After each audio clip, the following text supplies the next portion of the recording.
From the CyberHub bunker and studio, you're tuning in to the CyberHub Podcast. And now for your host and CISO, James Azar.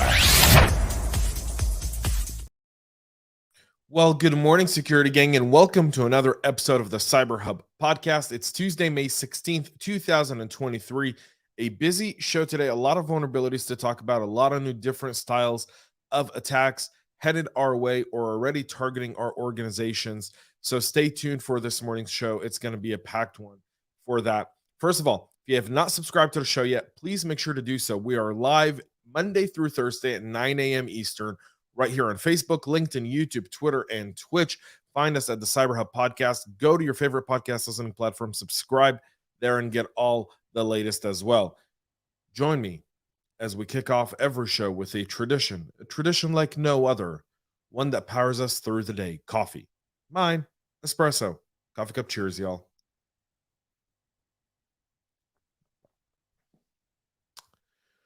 We'll start with ICS, Industrial Control Systems, with Teltonika Networks having 11 different vulnerabilities. The findings were presented at Black Hat Asia last week. The 11 vulnerabilities would allow for remote code execution and full control over hundreds of thousands of devices and OT networks, in some cases, even those not actively configured to use the cloud. Specifically, the shortcomings reside in the cloud-based management solution offered by Sierra Wireless, Teltonika Networks, and In-Hand Networks to remotely manage and operate devices. Successful exploitation of the vulnerabilities could pose severe risk to industrial environments, allowing adversaries to sidestep security layers, as well as exfiltrate sensitive information and achieve code execution remotely on the internal networks. Even worse, the issue could be weaponized to obtain unauthorized access to devices in the network and perform malicious operations such as shutdown with elevated permissions. This in turn is made possible due to three different attack vectors that could be exploited to compromise and take over cloud management industrial IoT devices through cloud-based management platforms.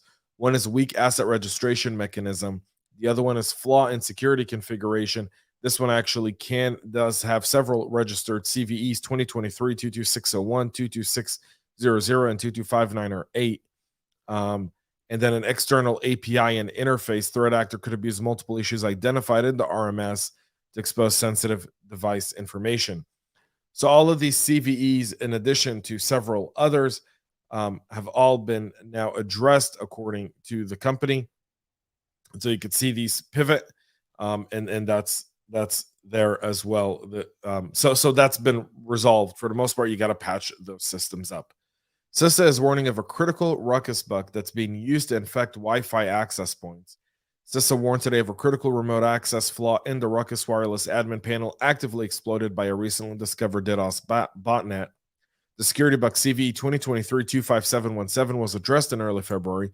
Many owners are likely yet to patch their Wi-Fi access points. Furthermore, no patch is available for those who own end-of-life models affected by the issues.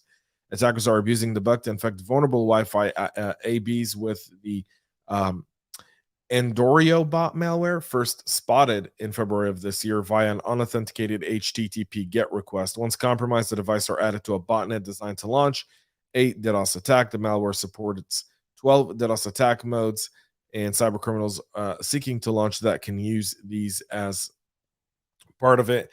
The CISA has given federal executive branch agencies a deadline of June 2nd to secure their devices against the RCE, and added it to its known exploited vulnerability catalog, which now is close to 800. A CLR SqlShell malware is targeting Microsoft SQL servers, both for crypto mining and ransomware. Poorly managed Microsoft SQL servers. So a lot of us use SQL. SQL is part of business for the most part. If you're a practitioner and you're looking at this story and you go, why would I care? Well, poorly managed SQL servers are the target of this campaign.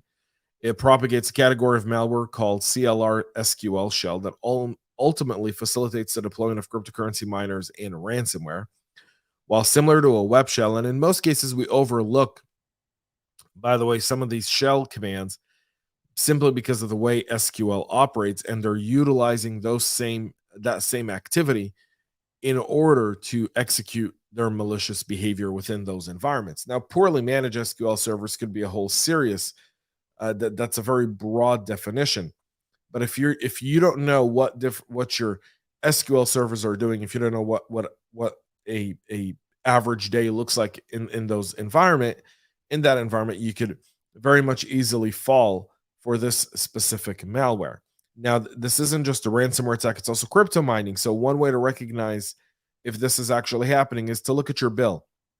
If you see your cloud costs and your server costs increasing significantly month over month, try to drill down and see why that's happening, and chances are you'll find a crypto miner sitting somewhere in your back door. So you can see all of these, by the way, and all of our stories are in the show notes, so go check those out there.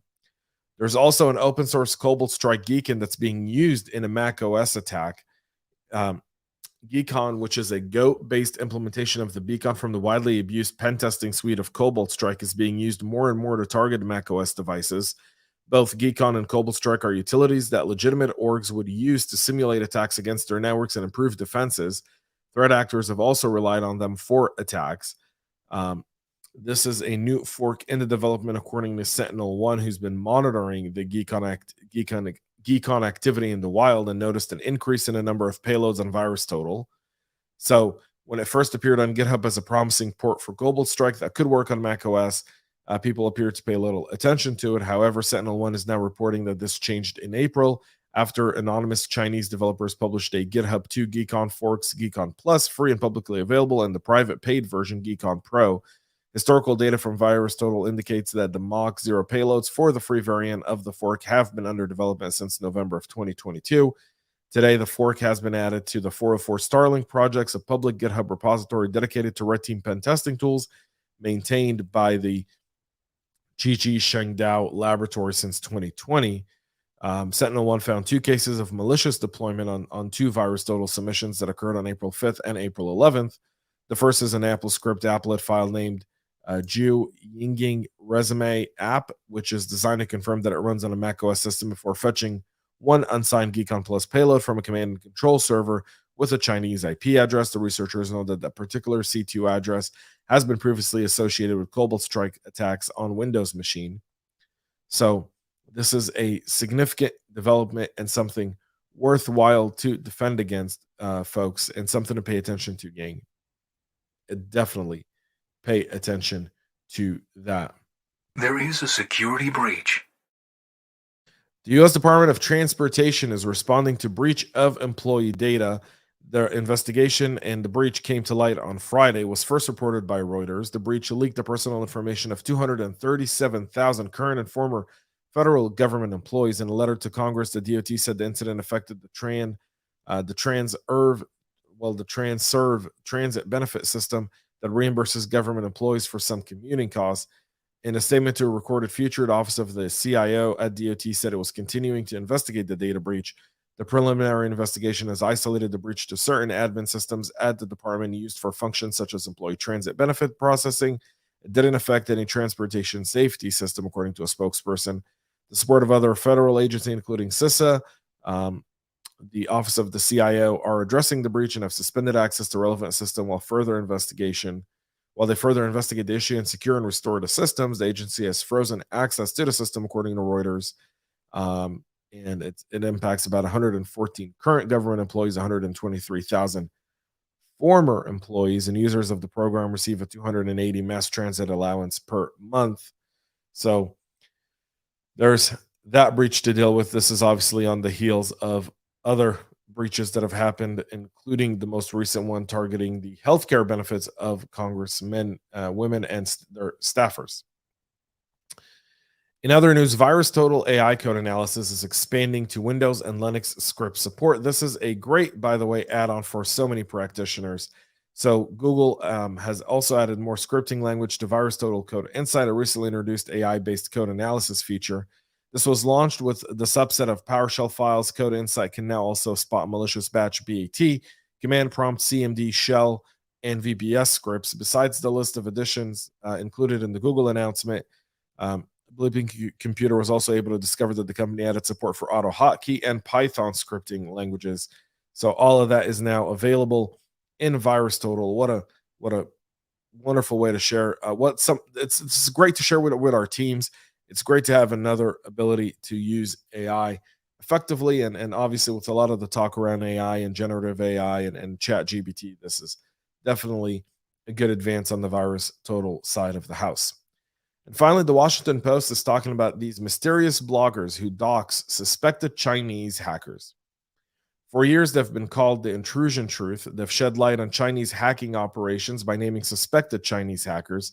Now, after 5 months of a relative silence, they're back and they're turning their sights to Wuhan in China.